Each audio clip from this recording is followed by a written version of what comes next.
आप सभी छात्रों का हमारे YouTube channel Bhupesh sir classes में हार्दिक स्वागत है। और मैं सभी स्टूडेंट्स को, आज क्रिसमस डे है और 16/16 मिशन का पहला दिन है, तो मैं सभी स्टूडेंट्स को बहुत बहुत बधाइयाँ और नव वर्ष की हार्दिक शुभकामनाएं देना चाहता हूं। और जीवन में आपके में खुशहाली बनी रहे। और मैं जिस चैप्टर को कराने वाला हूं उसका नाम है सॉलिड स्टेट, ठोस प्रावस्था। ठोस प्रावस्था के बारे में आज लाइव क्लास हमारी किसी कारणवश नहीं हो पाई है, इसका हमें बेहद दुख है। मैं सुबह से लेकर के बहुत उत्सुक था कि मैं आज अच्छे से क्लास लूं और लाइव क्लास का बच्चों को फायदा दूं, लेकिन मन में जब ठान लेते हैं इंसान तो कोई भी चीज बड़ी नहीं होती है। तो मैं वीडियो के माध्यम से पूरे चैप्टर को क्लियर कराऊंगा और इस वीडियो को आप शुरू से लेकर एंड तक देखना। मैं आपसे वादा करता हूं आपके 4 नंबर 100% मिलेंगे। और YouTube चैनल की डिस्क्रिप्शन लिंक में जाकर के PDF फाइल में वहां से नोट्स डाउनलोड कर सकते हैं आप लोग। इसके इंपोर्टेंट ऑब्जेक्ट मैंने वहां उसमें सेंड कर दिए, ठीक है ना। तो ध्यान से आज मैं जो टॉपिक पढ़ाऊं उस टॉपिक को वीडियो को शुरू से एंड तक देखना, आपके 4 नंबर क्लियर हो जाएंगे। मैं आपसे वादा करता हूं। दुनिया कुछ भी कहती रहे, कोई कुछ भी रहते हो, आदमी जब ताजमहल बनवा तो कमेंट तो उसमें भी करते हैं। आप जब व्यक्ति अच्छा काम करे तो कमेंट करेंगे, बुरा काम करे तो कमेंट करेंगे, लेकिन भूपेश सर की वादा है, मुझे भी तो अपनी रेपुटेशन का सवाल है। आपके 4 नंबर इस चैप्टर में दिला के ही रहूंगा। तो आप एक चीज को बस भूल रहे हैं, आप लोग बस चैनल को सब्सक्राइब कर दीजिए फटाफट से और देखिए आप लोग मैं इस टॉपिक में क्या चीज इंपोर्टेंट बताने वाला हूं, आप लोग ध्यान से सभी स्टूडेंट्स, ठीक है। तो माय डियर स्टूडेंट्स, आपका फोकस सीधा मेरी वीडियो को होना चाहिए और आपका ध्यान इधर उधर नहीं होना चाहिए। पूरी वीडियो शुरू से एंड तक देखते रहना। एंड में देखने के बाद और डिस्क्रिप्शन बॉक्स में से नोट्स निकालने के बाद उसको पढ़ना, गारंटी आपके 4 नंबर नहीं आए तो भूपेश सर को फोन लगाना जिस दिन पेपर हो उस दिन, ठीक है। तो स्टार्ट करते हैं माय डियर स्टूडेंट्स। सबसे पहला है मेरा टॉपिक बैंड सिद्धांत। बैंड सिद्धांत की थ्योरी आप पूरा पढ़ेंगे अच्छे से, पूरा टॉपिक मेन चीज मैं आपको बताऊंगा, फटाफट से टाइम वेस्ट नहीं करेंगे। बैंड सिद्धांत क्या होता है? जब परमाणु आपस में मिलते हैं, जब परमाणु कक्षक आपस में मिलते हैं तो बैंड बनता है। और बैंड कब बनता है? जब एक परमाणु दूसरे परमाणु से मिलेगा तो अणु बनता है। तो अणुओं के बीच में जो बैंड बनते हैं तो वो बैंड क्या होते हैं, उसी को हम कहते हैं बैंड सिद्धांत। बैंड सिद्धांत 2 तरह का होता है। पहला है चालक बैंड, दूसरा है संयोजी बैंड। चालक बैंड आप देख रहे होंगे, चालक बैंड होते हैं खाली, चालक बैंड खाली होता है और भैया संयोजी बैंड भरे हुए होते हैं। जब चालक बैंड खाली होता है, संयोजी बैंड भरे हुए होते हैं, तो आगे चल के कुछ कनेक्शन होगा। तो संयोजी बैंड जो होते हैं, चालक बैंड होते हैं, उनकी ऊर्जा होती है अधिक। चालक बैंड की ऊर्जा अधिक होती है, संयोजी बैंड की ऊर्जा कम होती है। एक और अंतर, चालक बैंड आपके खाली होते हैं, संयोजी बैंड भरे हुए होते हैं। संयोजी बैंड भरे हुए होते हैं। अब हमारे जो बैंड है उनको 3 प्रकारों में वर्गीकृत किया गया है, 3 भागों में बांटा गया है। पहला है चालकों की व्याख्या। जिन पदार्थों में से विद्युत धारा प्रवाहित की जाती है उनको हम कहते हैं चालक। जिन पदार्थों में से विद्युत धारा प्रवाहित की जाती है उनको हम चालक कहते हैं। इनकी चालकता की कोटि का मान 10⁻⁻6 से 10⁻7 ओम इनवर्स सेंटीमीटर इनवर्स होता है। 10⁻7 ओम इनवर्स सेंटीमीटर इनवर्स होता है। इसके अलावा मैं बात करूंगा किसकी? कुचालकों की। जिन पदार्थों में से विद्युत धारा प्रवाहित नहीं की जाती है उनको हम कहते हैं कुचालक। इनकी चालकता की कोटि का मान 10⁻20 से 10⁻10 ओम इनवर्स सेंटीमीटर इनवर्स होता है। ये पेपर में आएगी, कोटि ध्यान रखना, ये और कुछ नहीं रखना है आपको। चालकों की कोटि का मान 10⁻7 ओम इनवर्स सेंटीमीटर इनवर्स होता है। कुचालकों की कोटि का मान 10⁻20 से 10⁻10 ओम इनवर्स सेंटीमीटर इनवर्स होता है। कुचालक में करंट भी लगता है। चालकों के एग्जांपल है लोहा, तांबा, निकेल, आयरन, कोबाल्ट, निकेल, ये सब चालकों के एग्जांपल हैं। मैं कुचालक की बात करूंगा, रबर है, प्लास्टिक है, कांच है, ये सब क्या है? कुचालक पदार्थ है। इनमें विद्युत धारा प्रवाहित नहीं होती है। अर्धचालक की बात करूं मैं, अर्धचालक भी होते हैं जो चालक से कम मात्रा में धारा प्रवाहित करते हैं, जैसे सिलिकॉन हुआ, जर्मेनियम हुआ। तो सिलिकॉन, जर्मेनियम अर्धचालक है। यहाँ पर एक मोस्ट इंपोर्टेंट ओटी बताने वाला हूं, नोट करते जाना आप लोग साथ साथ कि ट्रांजिस्टर बनाने में किस तत्व का उपयोग होता है? सिलिकॉन का। सिलिकॉन का ट्रांजिस्टर बनाने में उपयोग होता है। एक चीज और बताने वाला हूं सिलिकॉन के बारे में, जब सिलिकॉन शुद्ध होता है तो उसमें कोई करंट नहीं लगता है। जब सिलिकॉन शुद्ध होता है तो उसमें कोई करंट नहीं लगता है। जब उसमें कोई चीज मिला दी जाती है, सिलिकॉन में जर्मेनियम मिला दें, सिलिकॉन में फास्फोरस मिला दें, सिलिकॉन में बोरॉन मिला दें, तो डोपिंग हो जाती है। जब मिला देते हैं तो उसको डोपिंग कहेंगे। अब यहां पर एक क्वेश्चन बनता है, डोपिंग किसे कहते हैं? किसी तत्वीय यौगिक में अशुद्धि की अल्प मात्रा मिलाने की क्रिया को हम कहेंगे डोपिंग। किसी तत्वीय यौगिक में अशुद्धि की अल्प मात्रा की मिलाने की क्रिया को हम कहेंगे डोपिंग। मैं यहां पर एग्जाम टारगेट क्वेश्चन पढ़ा रहा हूं, मैं जिस चीज को पढ़ा रहा हूं उसको आप दिमाग में अच्छे से रख लेना। अर्धचालकों की व्याख्या। अब देखो बैंडों के बारे में क्या है, तो मैंने बैंडों की डेफिनेशन बताई आपको। चालकों की व्याख्या, जब संयोजी बैंड के इलेक्ट्रॉन चालक बैंड में चले जाते हैं तब विद्युत धारा प्रवाहित होती है। इनके बीच में ऊर्जा अंतर बिल्कुल नहीं होता है, इनके बीच में ऊर्जा अंतर बिल्कुल नहीं होता है। मैं कुचालक की बात करूं, कुचालक संयोजी बैंड और चालक बैंड में ऊर्जा अंतर गैप बहुत ज्यादा होता है। भैया आपस में टच नहीं करते, बहुत ज्यादा ऊर्जा एनर्जी लेवल बहुत ज्यादा होता है, ऊर्जा अंतर बहुत ज्यादा होता है। तो क्या होता है, अधिक ऊर्जा अंतर के कारण 3 इलेक्ट्रॉन वोल्ट एनर्जी लेवल का डिफरेंट होता है। इस वजह से संयोजी बैंड के इलेक्ट्रॉन संयोजी बैंड के इलेक्ट्रॉन चालक बैंड में प्रवेश नहीं करते हैं, इसलिए यहाँ पर कुचालक बन जाते हैं, विद्युत धारा प्रवाहित नहीं होती है। मैं तीसरी बात करूंगा अर्धचालकों की। अर्धचालक में जो बैंड होते हैं, संयोजी बैंड होता है बेटा और चालक बैंड होता है, उनके बीच में ऊर्जा अंतर बहुत कम होता है, इसलिए संयोजी बैंड के कुछ इलेक्ट्रॉन चालक बैंड से रिएक्शन कर लेते हैं और यहाँ पर आपके अर्धचालक बन जाते हैं। जैसे सौर सेल पैनल वगैरह बनाए जाते हैं, तो ट्रांजिस्टर बनाने में सिलिकॉन का उपयोग करेंगे। आपको पीडीएफ में सब एक ही चीज आंसर मिलेंगे, आपको एक बार पढ़ना है इनको, यहाँ पर फंडामेंटल पढ़ लीजिए, वहां पर आंसर पढ़ लेना। अर्धचालकों की व्याख्या, तो अर्धचालक में क्या होता है कि संयोजी बैंड के इलेक्ट्रॉन चालक बैंड के नजदीक रहते हैं, तो उनमें विद्युत धारा प्रवाहित होती है। बात समझ आई क्या? उसको हम कहेंगे अर्धचालक। जो चालक से कम मात्रा में धारा प्रवाहित करते हैं उनको हम कहेंगे अर्धचालक। तो बैंड के प्रकार कहेंगे, बैंड एग्जाम मोटी आती है, बैंड कितने प्रकार के होते हैं? बैंड 2 प्रकार के होते हैं, एक होता है हमारा चालक बैंड, एक होता है हमारा संयोजी बैंड। तो चालक बैंड और संयोजी बैंड दोनों बैंडों में यही बात का अंतर है कि इनकी ऊर्जा अधिक है, इनकी ऊर्जा कम है। पेपर में एग्जाम आपसे पूछ ले, मोटी बनाना सीखो, रटना मत सीखो, कि चालक बैंड जिस बैंड की ऊर्जा अधिक होती है उस बैंड का नाम क्या है? चालक बैंड। जिस बैंड की ऊर्जा कम होती है उस बैंड का नाम क्या है? संयोजी बैंड। ठीक है, तो ये आपका बैंड सिद्धांत होगा। यहां से आता आप बैंड के बारे में इतना से याद रखेंगे और ज्यादा कुछ याद नहीं रखना है आपको। ठीक है, नेक्स्ट पॉइंट, मैं नेक्स्ट क्वेश्चन की बात करता हूं, बहुत ही शानदार, इसमें से 100% ओटी आने वाली है। वो क्या ओटी आएगी उसको याद रखेंगे आप लोग। आयनीय त्रिज्या अनुपात। तो पहली ओटी फर्स्ट ओटी बता देता हूं। आयनीय त्रिज्या अनुपात से आप क्या समझते हो? किसी आयनिक क्रिस्टल में पाई जाने वाले धनायनी की त्रिज्या और ऋणायनी की त्रिज्या के अनुपात को ही हम कहते हैं आयनिक त्रिज्या अनुपात। किसी आयनिक क्रिस्टल में पाए जाने वाले धनायनी की त्रिज्या और ऋणायनी की त्रिज्या के अनुपात को ही हम कहेंगे आयनिक त्रिज्या अनुपात।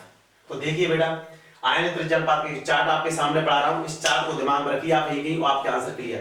तो देखना बोर्ड पे देखिए सभी लोग ध्यान से, त्रिज्या अनुपात 0.155 से दिया है तो कोऑर्डिनेशन नंबर उसकी सॉल्वेंट संख्या का मान होगा 2।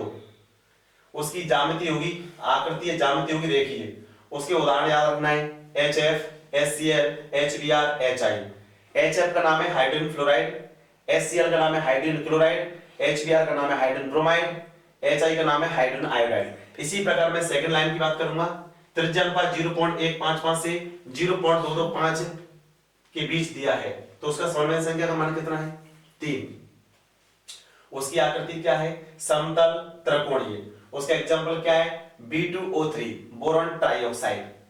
यह त्रिज्या अनुपात 0.225 से 0.414 के बीच होता है तो ऐसे क्रिस्टलों की सॉल्वेंट संख्या का मान कितना होता है? 4। ईओटी आ गई आपकी। उसकी आकृति पूछे तो चतुष्फलकी बताना, उसका एग्जांपल पूछे तो जिंक सल्फाइड लिख देना, जिंक ब्रांडी भी कहते हैं इसको, और क्यूप्रिक क्लोराइड भी ले सकते हैं।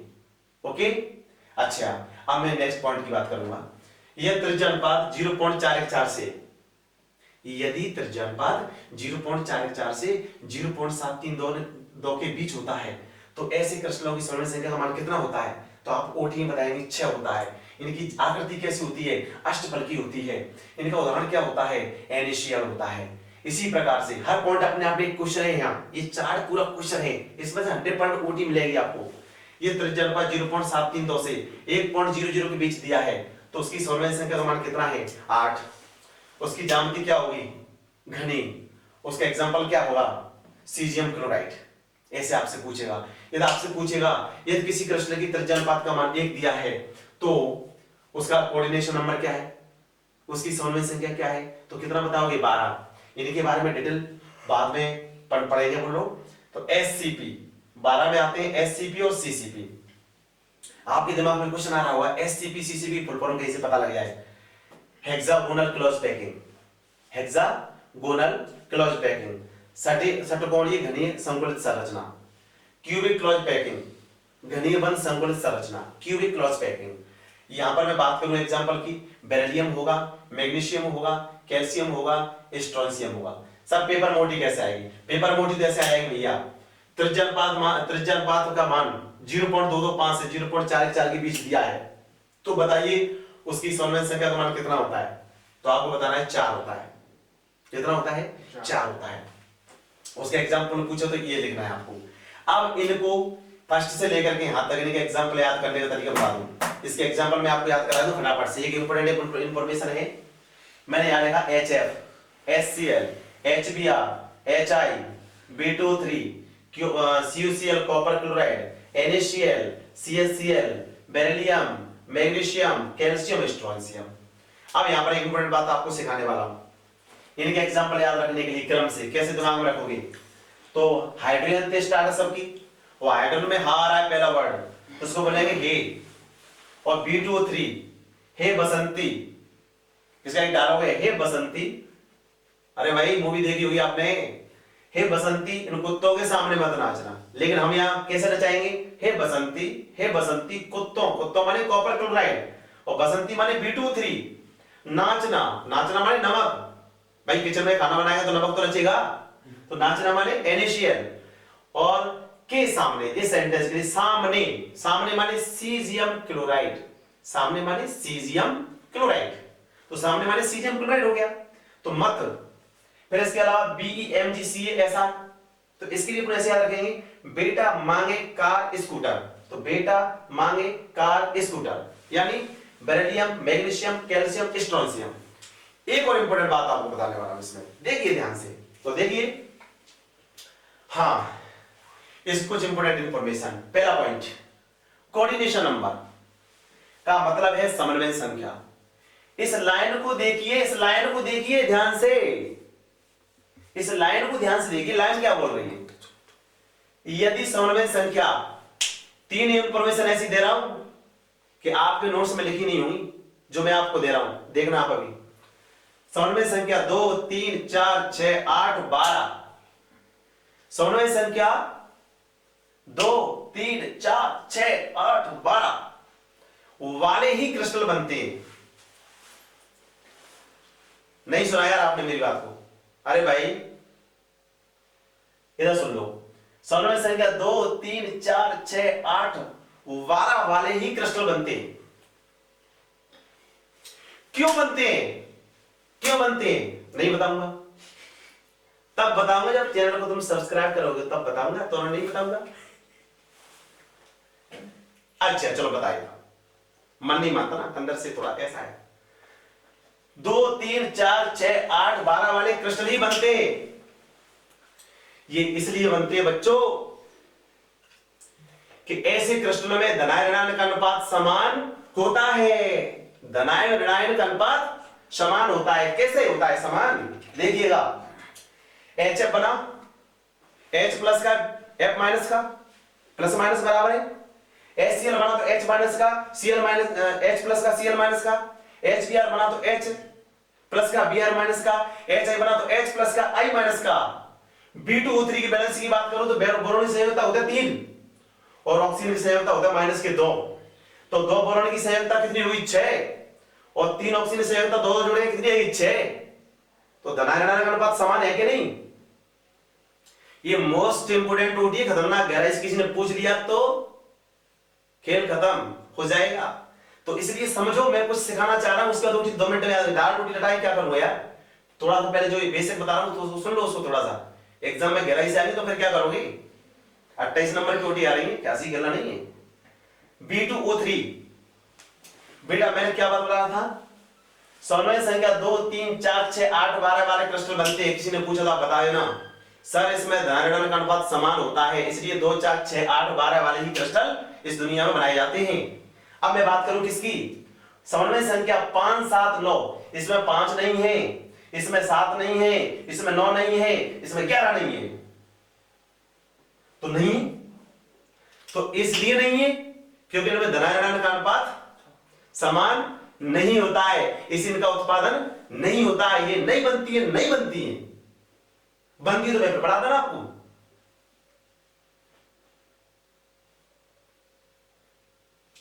एक और इंपोर्टेंट इंफॉर्मेशन, समन्वय संख्या का मान बढ़ेगा, त्रिज्या अनुपात का मान बढ़ेगा, त्रिज्या अनुपात का मान बढ़ेगा तो समन्वय संख्या का मान भी बढ़ेगा। समझ में आ गई आपके दिमाग में? त्रिज्या अनुपात का मान 0.11155 से, और भैया 0.15 से 0.225 हो गया, और 0.225 से 0.414 हो गया, और 0.414 से 0.732 हो गया, और 0.732 से 1.00 हो गया, और लास्ट में 1 हो गया ना। तो समन्वय संख्या का त्रिज्या अनुपात का मान बढ़ेगा तो समन्वय संख्या का मान भी बढ़ेगा। देखिए आप लोग, 2 फिर 3 फिर 4 फिर 6 फिर 8 और फिर 12, यानी बढ़ गया, बढ़ गया कि नहीं बढ़ गया? तो बढ़ गया। तो इस प्रकार के, ये मोस्ट इंपोर्टेंट बात याद रखना, ये गोटी पूछेगा परीक्षा में, समन्वय त्रिज्या अनुपात का मान बढ़ेगा तो समन्वय संख्या का मान बढ़ता है कि नहीं? बढ़ता है भाई, बढ़ता है, बढ़ता है, बढ़ता है। तो त्रिज्या अनुपात का मान बढ़ेगा तो समन्वय संख्या का मान भी बढ़ेगा। हाँ हेलो स्टूडेंट्स, मैं अभी आपके 2-3 टॉपिक हैं उनको क्लियर करा देता हूं, फटाफट से देखते जाइए क्योंकि टाइम ज्यादा नहीं लेना है, आप लोगों को main point two point focus करना है। मैं बात करता हूं रस समीकरण मिति दोष। रस समीकरण मिति दोष में आप कितना से याद रखोगे? पहला है शॉर्ट की दोष, इसको बोलेंगे स्कॉट की दोष। दूसरा है आपका फ्रेंकल दोष।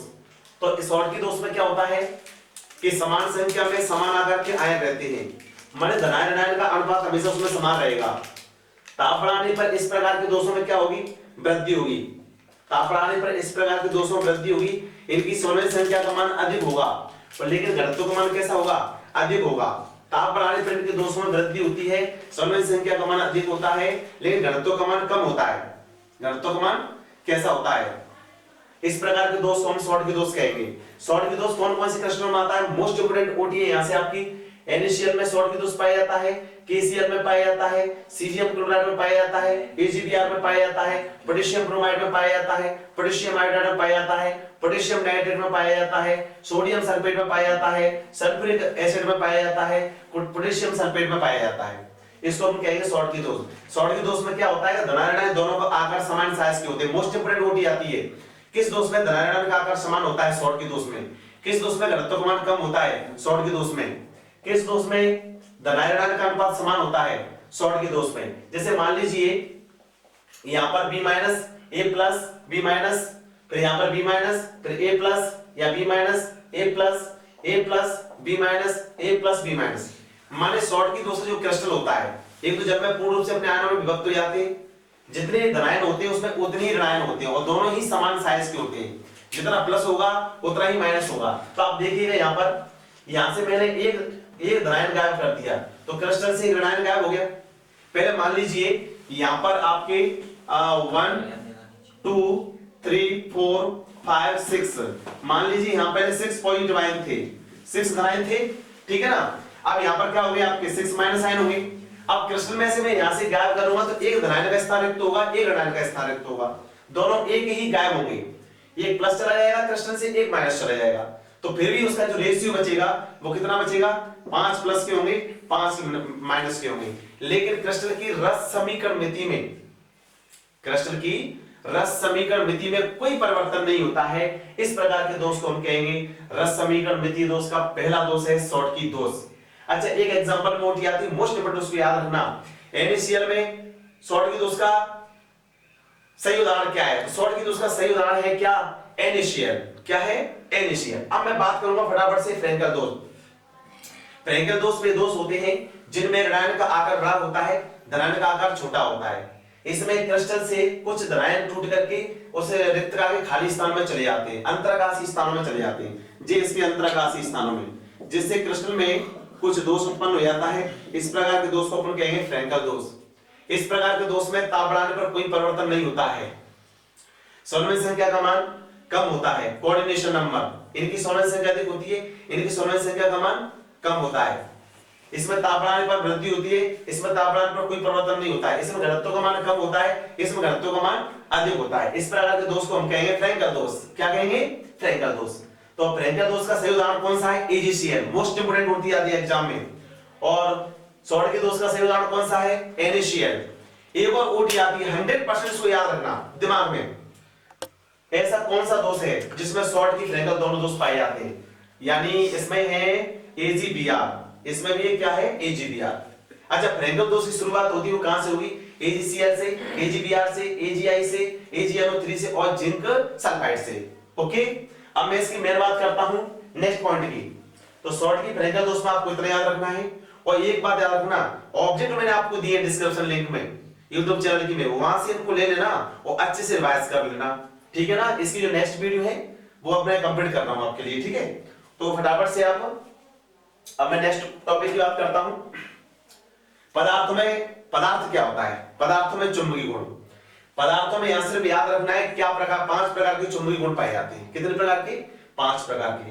पहला है अनुचुंबकीय पदार्थ, दूसरा है परिचुंबकीय पदार्थ, तीसरा है लोह चुंबकीय पदार्थ, चौथा है प्रतिलोह चुंबकीय पदार्थ और नेक्स्ट है फेरी चुंबकीय पदार्थ। हमारा टारगेट क्या है?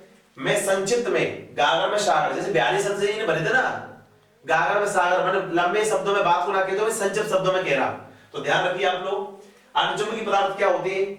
जो चुंबकीय क्षेत्र में आकर्षित होते हैं, जो चुंबकीय क्षेत्र की ओर आकर्षित होते हैं वो अनुचुंबकीय पदार्थ होते हैं। इनमें समस्त इलेक्ट्रॉन कैसे होते हैं? अयुग्मित होते हैं। जैसे मैं ऑक्सीजन की बात करूं, कॉपर की बात करूं और Fe3+ की बात करूं, Cr3+ की बात करूं, टाइटेनियम की बात करूं, NO2 की बात करूं, क्यूप्रिक ऑक्साइड की बात करूं, इसमें से 100% इस टॉपिक में एक ओटी पूछी जा सकती है आपसे, याद रखना आप लोग। दूसरा है परिचुंबकीय पदार्थ, जिन पदार्थों के सभी इलेक्ट्रॉन परमाणु अणुओं आयनों में इस पाए जाने वाले इलेक्ट्रॉन युग्मित होते हैं, उसे पुनः कहेंगे परिचुंबकीय पदार्थ। क्या कहेंगे उसको हम? प्रतिचुंबकीय पदार्थ। जैसे जिंक है, टाइटेनियम ऑक्साइड है, NaCl है, H2 है, B2O3 है, बेंजीन है। अब मैं बात करूं प्रतिलोह चुंबकीय पदार्थ। प्रतिलोह चुंबकीय वे पदार्थ होते हैं जो, मैं लोह चुंबकीय बात करूंगा मैं।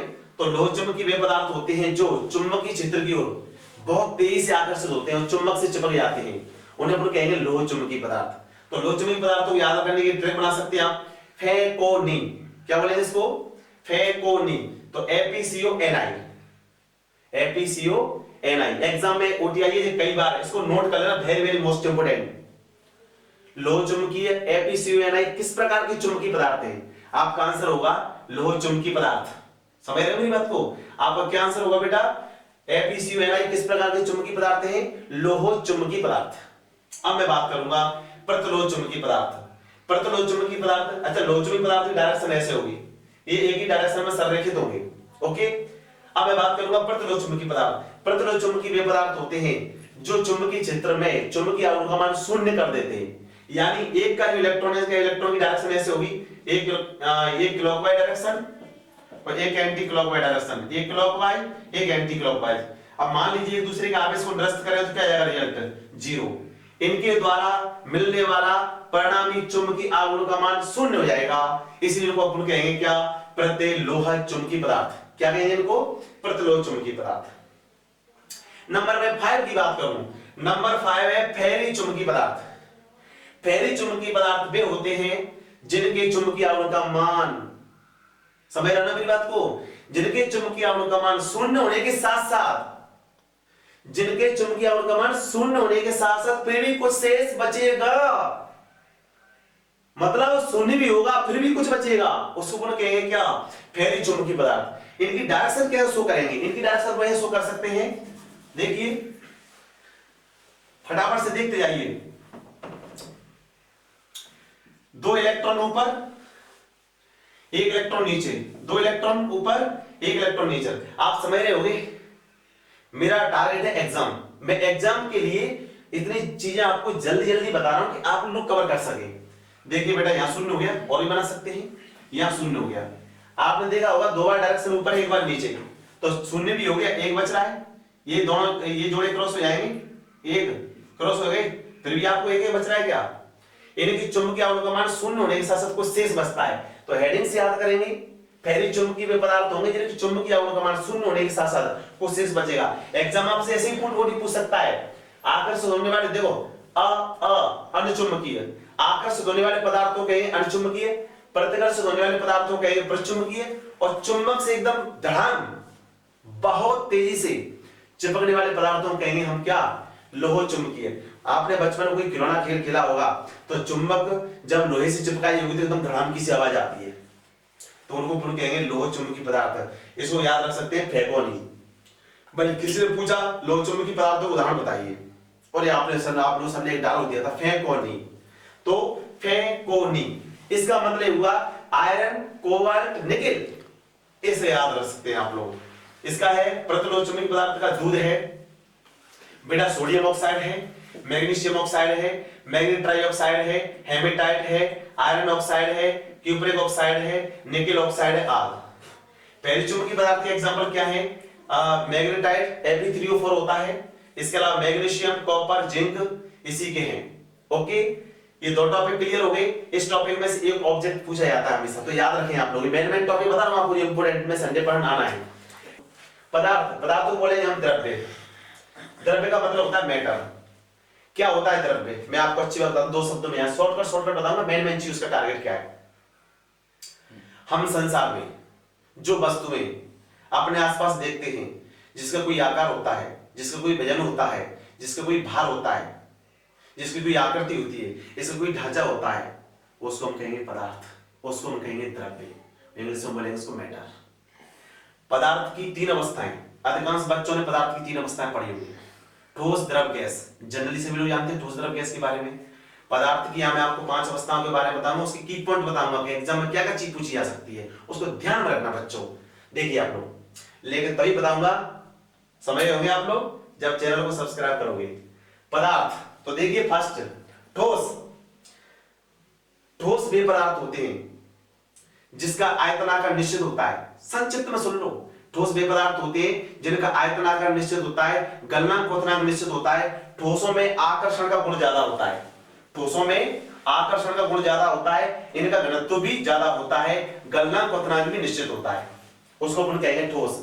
जैसे लकड़ी, लोहा, पत्थर, टेबल, फैन, हवा, जल, मिट्टी। ओके, मैं ठोस की बात कर ली यहां पर। अब मैं बात करूंगा द्रव की बात। ये पदार्थ की दूसरी अवस्था है। आपने देखा होगा बच्चों, ठोसों के अणु ऐसे आपस में चिपके हुए हैं, देखो आकर्षण ज्यादा है, द्रव में आकर्षण ठोसों से कम है। देख लो, दूर होंगे, थोड़े से दूर होंगे, तो इनका जो आयतन निश्चित होता है लेकिन आकार अनिश्चित होता है। पानी को आप जमीन पर डालोगे तो बहेगा, गति करेगा जल्दी, तो इनमें चलने का गुण पाया जाता है, लेकिन ठोसों में ऑटोमेटिक कोई कंपन नहीं होता। जब इनको फोर्स लगता है, बल लगाते हैं, तब ठोस चलते हैं, उनको कहेंगे ठोस, सॉलिड।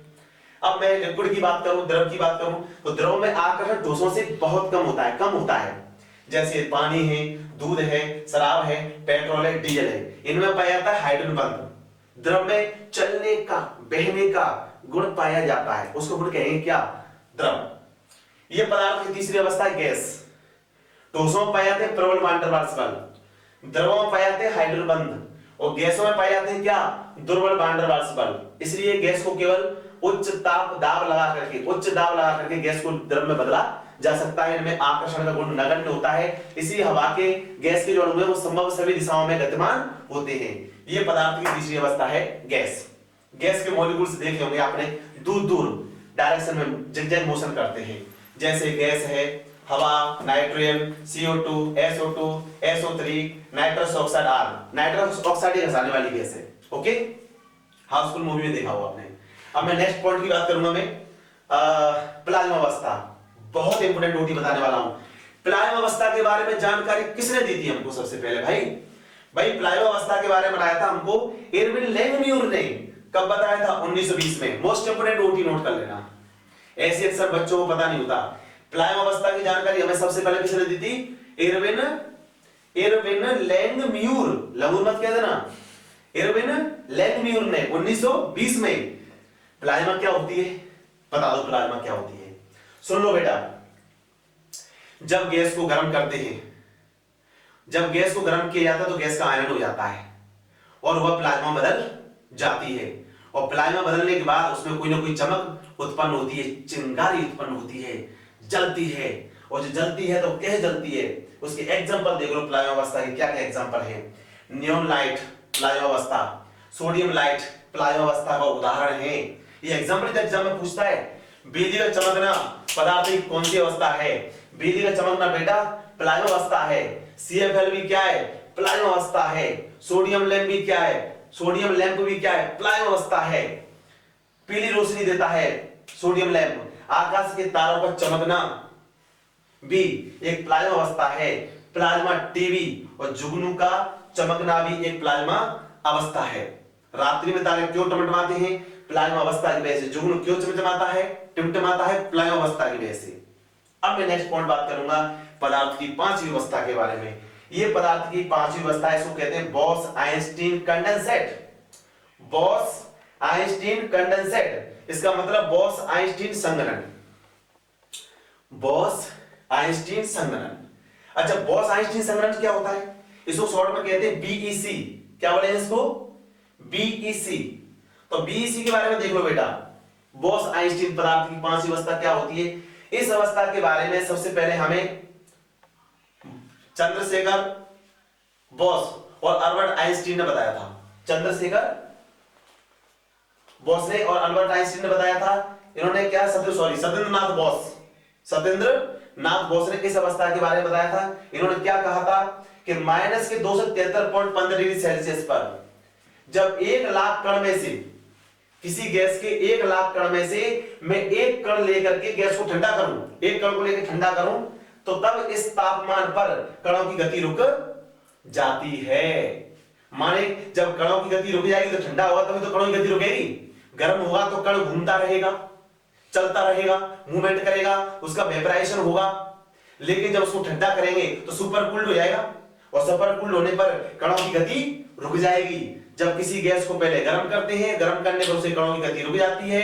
इतने पर उसको बोलते हैं पदार्थ की पांचवी अवस्था बोस आइंस्टीन कंडेंसेट, बीईसी। तो पदार्थ की अवस्थाओं के बारे में यहां पर कंप्लीट हो चुका है। शॉर्ट की फ्रेंकल दोष, इसमें से 100% नोट दी जाती है। एग्जाम में पूछता है किस दोष में ऋणायन का आकार बड़ा है, धनायन का आकार छोटा है, फ्रेंकल दोष। क्या बताएंगे आप लोग, फ्रेंकल दोष। किस दोष में घनत्व का मान अधिक होता है, किस दोष में घनत्व का मान अधिक होता है, आप बताएंगे किसमें, फ्रेंकल दोष में। किस दोष में घनत्व का मान कम होता है, आप बताएंगे शॉर्ट की दोष में। ओके, तो मैं आपको लास्ट टॉपिक पे चर्चा कर रहा हूं आपसे, और इसके लिए आप लंबी वीडियो हुई तो आप परेशान भी हो गए होंगे और देखते देखते बोर भी हो जाते हैं, मैं जानता हूं। लेकिन एग्जाम के लिए जब बात अपनी लाइफ की होती है तो लाइफ के लिए तो आप हिम्मत मत हारना, आप लगे रहो बस। ये स्ट्रगल तो करना पड़ता है, परेशानी सबकी लाइफ में आती है। मुश्किलों से भाग जाना आसान होता है, मुश्किलों से भाग जाना आसान होता है, हर कदम जिंदगी का एक इम्तिहान होता है। डरने वालों को कुछ नहीं मिलता जिंदगी में, लड़ने वाले लोगों के कदमों में जहान होता है। ठीक है माय डियर स्टूडेंट्स, तो मैं लास्ट टॉपिक पे चर्चा कर रहा हूं। विभिन्न बंधन बलों के आधार पर ठोसों को कितने भागों में बांटा गया है। विभिन्न बंधन बलों के आधार पर ठोसों को 4 भागों में बांटा गया है। नंबर 1 आयनिक ठोस, आयनिक ठोस। दूसरा है सहसही ठोस, तीसरा है आणविक ठोस, चौथे नंबर का है धात्विक ठोस। अच्छा, आयनिक ठोस जो होता है उसके एग्जांपल याद रखना है, सहसही ठोस, आणविक ठोस और धात्विक ठोस।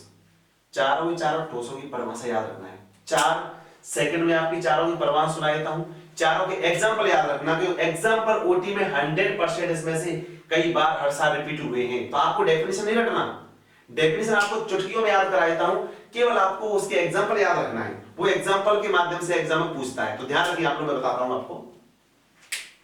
आयनिक ठोस, आयनिक ठोस वे ठोस होते हैं जो इनका मुख्य घटक आयन होता है। आयन मींस धनायन आयन से मिलकर बनते हैं, वो आयनिक ठोस कहलाते हैं। आयनिक ठोस वे ठोस होते हैं जिनका मुख्य घटक आयन होता है और वे धनायन आयन से मिलकर बनते हैं, वो आयनिक ठोस कहलाते हैं। जैसे sodium chloride, sodium fluoride, silver chloride, silver bromide, silver iodide, lithium fluoride, caesium chloride. मैं नाम इसलिए बोल रहा हूं कि सूत्रों के आपको नाम याद कर लेंगे एग्जाम्पलों के। पोटेशियम क्लोराइड, सल्फ्यूरिक अम्ल आर। इसके अलावा नंबर सेकंड, सेसेनियम ठोस। सेसेनियम ठोस वे ठोस होते हैं जिनका मुख्य घटक परमाणु होता है, यानी परमाणु से मिलकर बने होते हैं, वे सेसेनियम ठोस कहलाते हैं। जैसे हीरा, ग्रेफाइट, सिलिका, SiC। कई बार एग्जाम में आया है, बहुत मोस्ट इंपोर्टेंट पूछ गई है SiC। SiC किस प्रकार ठोस है? सेसेनियम ठोस है। मैं आपको एक चीज और बता दूं, सह संयोजी ठोस का एक सेकंड नाम है, उसका नाम है नेटवर्क ठोस। मोस्ट इंपोर्टेंट होगी, कहीं आपसे ऐसा पूछ ले सेसेनियम ठोस का दूसरा नाम क्या है, तो आप बताएंगे नेटवर्क ठोस। क्या है? नेटवर्क ठोस। सेसेनियम ठोस को हम नेटवर्क ठोस भी कहते हैं। एग्जांपल क्या है इसके? हीरा, graphite, silica, SiC, silicon carbide. अब एग्जांपल भी पूछ सकता है, हीरा ग्रेफाइट किस ठोस के उदाहरण है? सेसेनियम ठोस के या नेटवर्क ठोस के? सिलिका, SiC किस प्रकार ठोस के उदाहरण है? सेसेनियम ठोस के या नेटवर्क ठोस के? नंबर तीसरी बात करूंगा मैं, आणविक ठोस। आणविक ठोस वे ठोस होते हैं जो अणुओं से मिलकर बनते हैं। बस मेन चीज याद रखना, एग्जाम में पूछ लेता है आणविक ठोस का मुख्य घटक बताइए, अणु। सेसेनियम ठोस का मुख्य घटक बताइए, परमाणु। और आयनिक ठोस का मुख्य घटक बताइए, आयन। ओके, मैं इसके एग्जांपलों की बात करूं, बर्फ किस ठोस में आएगा? आणविक में। आयोडीन किस में आएगा? आणविक में। सल्फर आणविक में, फास्फोरस आणविक में, मोम आणविक में, ठोस CO2 शुष्क बर्फ, ठोस CO2 शुष्क बर्फ आणविक में, मीथेन आणविक में, अमोनिया आणविक में, CO आणविक में, SO2 आणविक में, SO3 आणविक में। कोई भी एग्जांपल आपको OT ग्रुप में पूछा जाए तो बच्चों यहां से अपन कर सकते हैं। जरूर कर लेना इनको 100%। चारों में से कोई एक रिपीट हो जाता है कभी कभी, इसी लास्ट टॉपिक है, बहुत इंपॉर्टेंट है। इसके बारे में लास्ट क्वेश्चन बताऊंगा मैं। धात्विक ठोस। धात्विक ठोस वे ठोस होते हैं जिसमें मुख्य घटक धातु परमाणु होता है। धात्विक ठोस वे ठोस होते हैं जिनका मुख्य घटक धातु परमाणु होता है। और धातु परमाणु तो कोई भी XYZ लिख देना, एल्यूमिनियम लिख देना, आयरन लिख देना, कॉपर लिख देना, सोडियम लिख देना, लिथियम लिख देना, आर। आपके ये ठोस कंप्लीट हो गए। अब मैं नेक्स्ट क्वेश्चन की बात करूं फटाफट से, तो देखिए ठोसों में रक्षक कणों की व्यवस्था के आधार पर ठोसों को कितने भागों में बांटा गया है? ठोसों में रक्षक कणों की व्यवस्था के आधार पर ठोसों को बांटा गया है 2 भागों में। नंबर 1 क्रिस्टलीय ठोस। क्रिस्टलीय ठोस। नंबर सेकंड है अक्रिस्टलीय ठोस। क्रिस्टलीय ठोस वे ठोस होते हैं जो अणुओं से बन सकते हैं, अणुओं से बनते हैं, आयनों से बनते हैं और परमाणुओं से बनते हैं। अणु, परमाणु, आयन तीनों से मिलकर बनते हैं, वे क्या कहलाते हैं? आणविक ठोस कहलाते हैं। इनका आयतन आकार निश्चित होता है, गलनांक क्वथनांक निश्चित होता है। इन्हें तेज धार वाले औजार से काटने पर ये निश्चित आकृति में टूट जाते हैं, वे क्या कहलाते हैं? वे क्रिस्टलीय ठोस कहलाते हैं। क्रिस्टलीय ठोस का शीतलन वक्र होता है, वो कैसा होता है? इनका शीतलन वक्र असतत होता है। आकृति ठोस का शीतलन वक्र कैसा होता है? सतत होता है। ओके, नेक्स्ट पॉइंट, क्रिस्टलीय ठोस के एग्जांपल आपको याद रखना है। हीरा क्रिस्टलीय ठोस में आएगा, नमक NaCl क्रिस्टलीय ठोस में आएगा, सोडियम सल्फेट क्रिस्टलीय ठोस में आएगा, आयोडीन क्रिस्टलीय ठोस में आएगा, अमोनियम क्लोराइड क्रिस्टलीय ठोस में आएगा, नेप्थलीन क्रिस्टलीय ठोस में आएगा। एग्जांपल मैंने भरपूर लिखे हैं, इनको वीडियो को आप रिवर्स करके देख सकते हैं। बेंजोइक अम्ल क्रिस्टलीय ठोस में आएगा, पोटेशियम नाइट्रेट क्रिस्टलीय ठोस में आएगा, कॉपर क्रिस्टलीय ठोस में आएगा, सल्फर का S8 अणु क्रिस्टलीय ठोस में आएगा, फास्फोरस का फार्मूला होता है P4 क्रिस्टलीय ठोस में आएगा, ग्रेफाइट क्रिस्टलीय ठोस में आएगा, ठोस सिलिका क्रिस्टलीय ठोस में आएगा। अच्छा, क्रिस्टलीय ठोस की एक बात और बता दूं,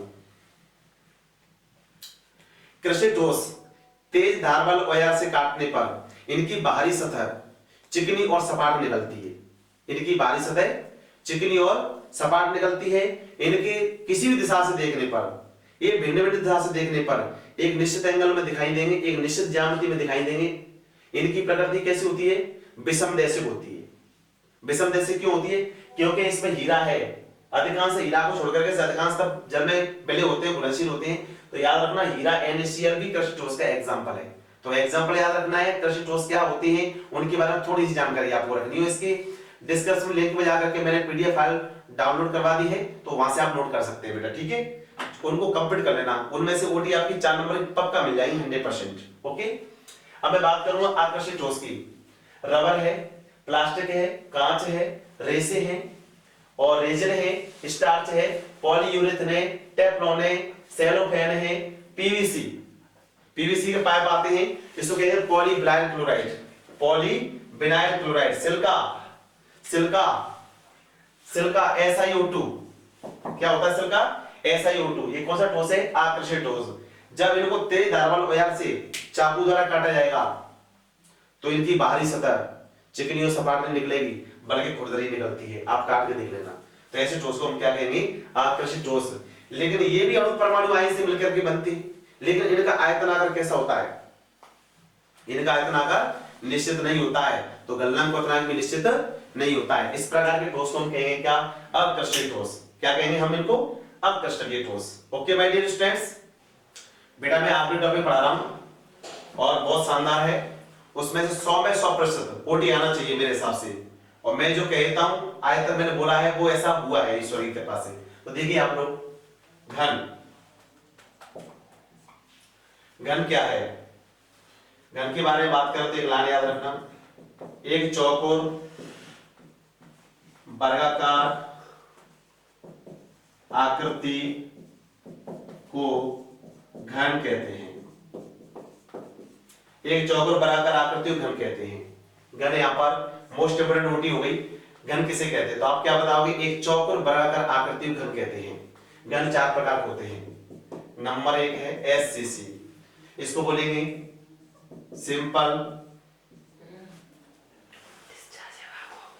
simple cubic, simple cubic unit cell.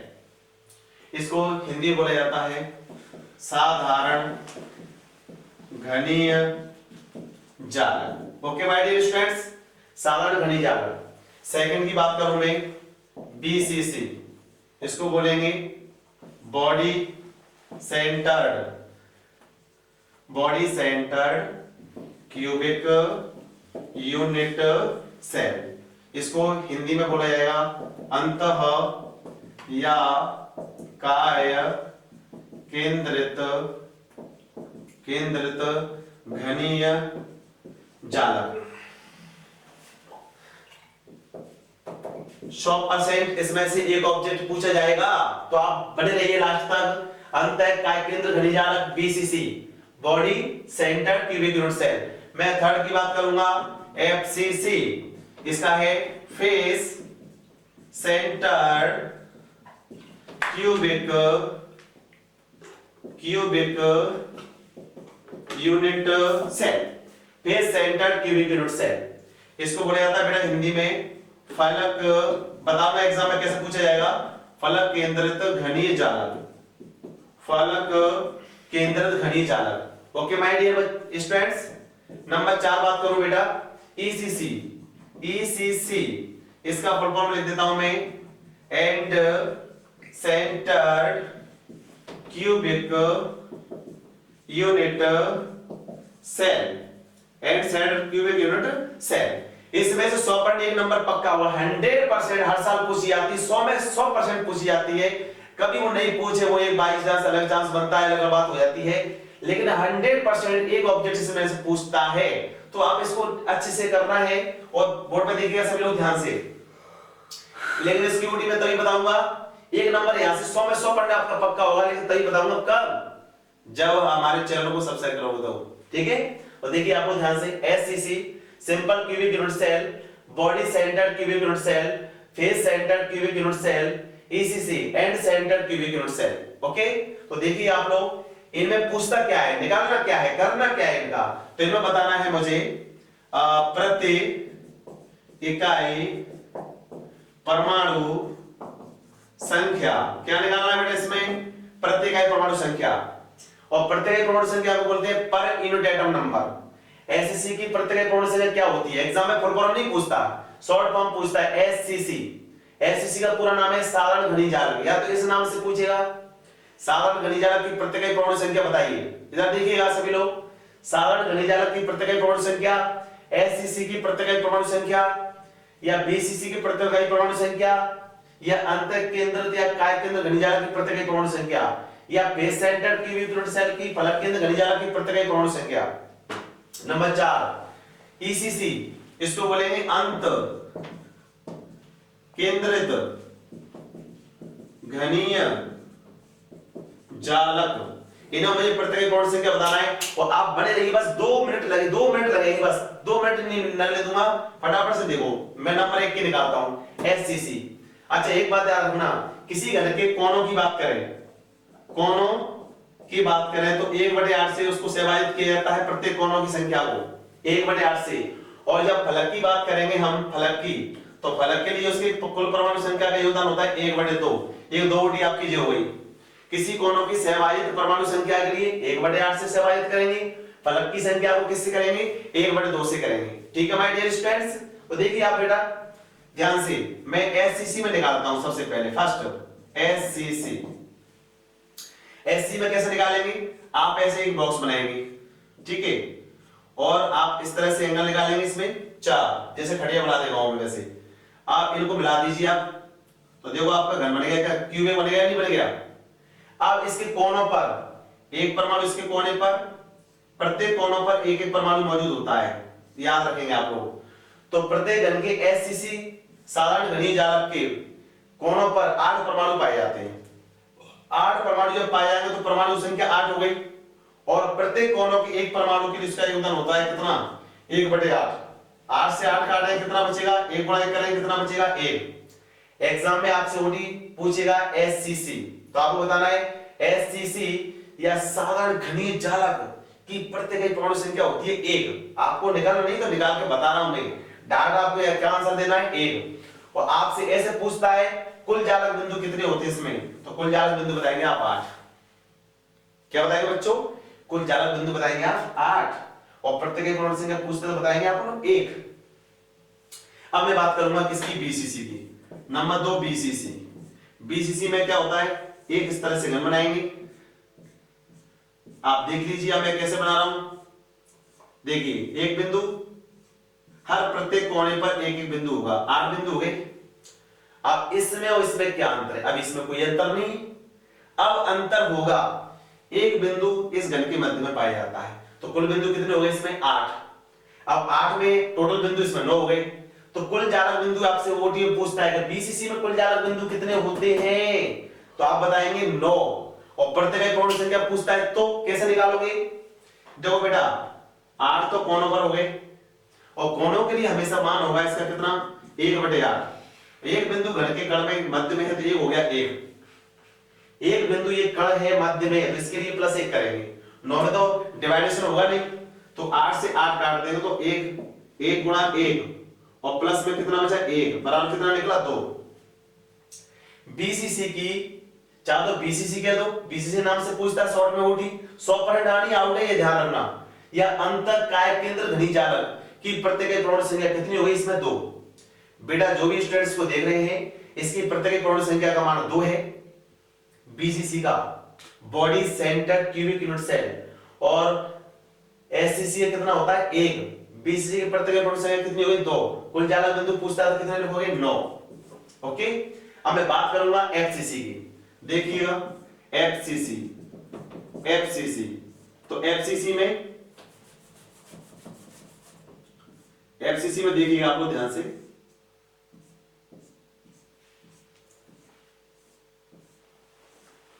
एक 2 3 4 5 6 7 8। बीसीसी में घन के कोनों पर 8 बिंदु होते हैं, कितने होते हैं, 8। अब देखिएगा हम जानते हैं घन में कितने फलक होते हैं, 6 फलक होते हैं।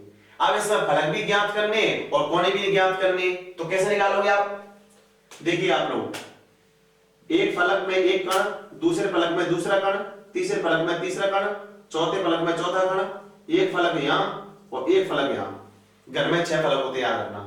जैसे मैं रूम की बात करूं, मैं इस रूम में खड़ा हूं, एक ऊपर नीचे का फलक होता है, ऊपर नीचे का फलक, 2 साइड की दीवार होती है, 2 4 हो गए, एक आमने सामने की दीवार, कितने हो गए, 6। तो घर में याद रखना 6 फलक होते हैं। अब इसमें कोने भी ज्ञात करने, फलक भी निकालने, तो कैसे निकालेंगे प्रत्येक कोण संख्या, कोणों की बात करूं मैं, 8 गुणा 1/8, ये तो कोणों का हो गया, और प्लस 1/2, 1/2 गुणा 6, फलक की संख्या कितनी है, 6। तो मैं क्या करूंगा, यहां से लिख सकता हूं मैं कोणों पर, और प्लस इधर क्या लिखूंगा, फलक पर। तो 8 से 8 काटेंगे, 1 बचा, 2 से 6 को काटेंगे 3 हो जाएगा, 1 को गुणा 1 से करेंगे तो 1 और 3 को गुणा 1 से करेंगे तो प्लस में कितना हो गया 3 बराबर कितना हो गया 0 4। एफसीसी समझ में आ रहा है ना, एफसीसी या फलक केंद्रित घनी जालक में प्रति इकाई परमाणु संख्या का मान 4 होता है। इसमें कुल जालक बिंदुओं की संख्या 8, 6, 14 होती है। बच्चे गलत क्या करते थे, वो कभी कभी पूछता है कि एफसीसी में कुल जालक बिंदु कितने होते हैं, कुल जालक बिंदु कितने होते हैं, स्टूडेंट बताया था 4। कभी पूछता है प्रत्येक कोण से कितनी होती है, स्टूडेंट बताया था कितना कितना बताया था है, उल्टा सीधा कर आता है, 4 की जगह 14 कर आता है, 14 की जगह 4 कर आता है। प्रत्येक कोण से क्या पूछता है तो 4, कुल जालक बिंदु पूछता है तो 14। अब मैं एंड की बात करूंगा, एंड सेंटर्ड क्यूबिक सेल, अंत केंद्रित घनी जालक। मैं इसको यहां निकाल देता हूं 4 नंबर वाले का, इसका है ECC end centred cubic cell. इसमें एक घन बनाएंगे आप, देखो आप इस पे आपके 1 नंबर पक्का 100%, गॉड की कृपा रही तो इसमें 100% आएगा, हर साल पूछता है। इसमें क्या होता है कि इसमें 2 ही फलक होते हैं आमने सामने, एक तो इस वाले पेज में रख सकते हो आमने सामने, या इस वाले पेज में रख सकते हो आमने सामने। जैसे मैं बात करूं, ये मोबाइल है मेरे हाथ में, मैं या तो इसको ऐसे पकड़ूं, ऊपर नीचे का फलक टच हो रहा है, केवल 2 ही परमाणु 2 फलक में मौजूद होंगे, किसी में भी रख लो, चाहे आमने सामने फलक में रख लो, इस तरह से 2 ही फलक टच हो रहे, या फिर इसको मैं ऐसे पकड़ूं तो 2 फलक टच हो रहे, या फिर मैं इसको ऐसे पकड़ूं तो 2 फलक टच हो रहे, ऐसे पकड़ूं तो 2 फलक टच हो रहे। तो देखिएगा आप लोग, आमने सामने फलकों में 2 खड़े हैं और फलक का फॉर्मूला क्या है, कोणों के लिए 8, कोणों की संख्या 8, कोणों की संख्या जब भी 8 होगी तो कितने का डिवाइडेशन होगा इसका 1/8 का, तो 8 गुणा 1/8, 8 का मल्टीप्लाई होगा 1/8 से, प्लस यहां पर कितना है 2, फलक में कितने खड़े हैं 2, फलक के लिए मान कितना होता है 1/2, 1/2 कितना होगा, सेवायित करते हैं इसकी परमाणु संख्या को 1/2 और गुणा फलक की संख्या 2, 8 से 8 काटे कितना होगा 1, 2 से 2 काटे कितना बचेगा 1, 1 गुणा 1 करें तो कितना होगा 1, और 2 का इसका 1 गुणा 1 करें कितना हो गया 1, बराबर कितना हो गया 2। अब आप एग्जाम के लिए शॉर्टकट याद रखो, क्या इसमें कुल जालक बिंदु कितने होते हैं 10। तो मैं यहां पर बात करूंगा, एडजस्टमेंट रुकेंगे आप लोग। अब आप इसको याद रखिएगा इस तरह से, आपकी एक ऑब्जेक्ट में पक्की कर देता हूं आप लोगों की, हाँ एक मोस्ट इम्पोर्टेंट चीज और भूल गया, ये तो आपकी एससीसी बीसीसी हो गई, जो एग्जाम में 2 ओटी आने वाली है, सॉरी मुझे याद आ गई सही समय पर, कोई बात नहीं है, पीडीएफ फाइल में लिखी हुई है, पीडीएफ फाइल में बहुत ही सटीक तरीके से मेरे द्वारा छांटे गए ऑब्जेक्ट उसमें लिखे गए हैं, और उसमें से 4 नंबर का पूरा मिल जाएगा आपको, बन जाएगा 100%। देखिए एससीसी में 1, बीसीसी में प्रत्येक परमाणु संख्या 2, एफसीसी में 4 और एसीसी में कितनी होती है 2, ये याद रखेंगे आप लोग। एससीसी की प्रत्येक परमाणु संख्या कितनी होती है बेटा 1, कुल जालक बिंदु कितना याद रखोगे 8, इसमें कितने थे कुल जालक बिंदु 9, इसमें कितने थे 14, इसमें कितने थे 10, और प्रत्येक परमाणु संख्या पूछता है, एससीसी की 1 होती है, बीसीसी की 2 होती है, एफसीसी की 4 होती है और ईसीसी की 2 होती है। ये मैंने आपको सिखाया था अभी, मैं 2 ओटी और आउट कर रहा हूं, आपको 100% आना चाहिए, ये 100 पे ध्यान दो पहले तो। लास्ट ब्रैग नियम या ब्रैग समीकरण का सूत्र लिखिए। माय डियर स्टूडेंट्स ध्यान रखना, बहुत ही ज्यादा मोस्ट है, बहुत ही ज्यादा मोस्ट है, और भगवान करे आपको मिल जाए। एन लैम्डा बराबर 2d sin थीटा। बेटा इसमें चक्कर पाड़ देता है कभी कभी, एन कैपिटल बना देता है, कभी 2 गायब कर देता है, कभी लैम्डा को गायब कर देता है, कभी साइन के पीछे थीटा को गायब कर देता है। 4 ऑप्शन में आए तुम तो ये देख लेना, एन स्मॉल है, लैम्डा ऐसे बनेगा, बराबर 2d sin थीटा। ब्रैग नियम या ब्रैग समीकरण का सूत्र होता है n लैम्डा बराबर 2d sin थीटा। इसको याद रखना जरूर, ये मेरी बहुत इंपॉर्टेंट, मैं बता रहा हूं, बहुत शानदार होती है और कई बार पूछी है, लगातार आइए लगातार। n का मतलब बताना है, लैम्डा का मतलब बताना है, कभी d का मतलब पूछ लेता है और कभी थीटा का मतलब पूछ लेता है। n का मतलब होता है परावर्तन प्रकाश विकिरणों के लिए, प्रकाश विकिरणों के लिए विवर्तन, विवर्तन की क्रम संख्या। कई बार पूछ रही है एग्जाम में, ब्रैग समीकरण का सूत्र दे देता है, सुनो मैं क्या बोल रहा हूं, ब्रैग समीकरण का सूत्र दे देता है और आपसे पूछ लेगा उसमें स्मॉल n का अर्थ बताओ। क्या पूछ लेगा? स्मॉल n का अर्थ, तो आप बताओगे स्मॉल n बराबर डॉट लिखना विवर्तन की क्रम संख्या। लैम्डा बराबर क्या होती है? तरंग दैर्घ्य। लैम्डा बराबर क्या होती है? तरंग दैर्घ्य। डी बराबर क्या होती है? दो क्रिस्टलों के तलों की बीच की दूरी। मैं बोल रहा हूं दो क्रिस्टलों के तलों के बीच की दूरी। और थीटा बराबर क्या होता है? परावर्तन कोण। ये आप इसमें पढ़ चुके होंगे, परावर्तन कोण जो होता है वो आपतन कोण के बराबर होता है। लास्ट फटाफट से मोस्ट इंपोर्टेंट एक ओडी और बताने वाला हूं, लास्ट फटाफट से। एल लैम्डा बराबर 2d sin थीटा को याद रखेंगे। लास्ट ओडी और देख लीजिए बेटा, यूनिट सेल घनत्व का सूत्र लिखिए, सूत्र लिखिए। या ऐसे भी पूछ लेता है वो, इकाई कोशिका घनत्व का सूत्र लिखिए। ठीक है, यूनिट सेल घनत्व का सूत्र लिखिए, इकाई कोशिका घनत्व का सूत्र लिखिए। मोस्ट इंपोर्टेंट है, मैं इसको बॉक्स में बंद कर देता हूं। D बराबर Zm अपॉन AQNO। कभी कभी ये ना देते हुए या करके ऐसे ही पूछ लेता है, D बराबर Zm बटे AQNA। मैं सबका अर्थ बता देता हूं। मैंने जो डिस्क्रिप्शन बॉक्स में फाइल भेजी है उस फाइल में ये ओटी आपको स्टार्टिंग भी मिलेगी। फर्स्ट में क्या है? D बराबर Zm बटे AQ। मैं सबका अर्थ बता देता हूं, लिखूं नहीं बोल के सुना देता हूं। D का मींस है यहां घनत्व, डेंसिटी। Z कैपिटल होना चाहिए, देख लेना ऑप्शन में आता है ये। Z कैपिटल है, M कैपिटल है, A स्मॉल है, NO या NA। मैं सबका एक करके अर्थ बताता हूं लास्ट। D का मतलब घनत्व होता है बेटा, Z का मतलब परमाणु द्रव्यमान होता है, M का मींस परमाणु द्रव्यमान होता है, मास, परमाणु द्रव्यमान। AQ का मतलब होता है इकाई कोशिका के घन के किनारों की लंबाई। AQ का मतलब क्या होता है? इकाई कोशिका के घन के किनारों की लंबाई। NO या NA का मतलब क्या होता है? NO या NA का मतलब होता है आवोगैद्रो संख्या। मैं लिख के बता देता हूं, थोड़ा सा बड़ा शब्द है, आवोगैद्रो संख्या या एवोगैड्रो संख्या।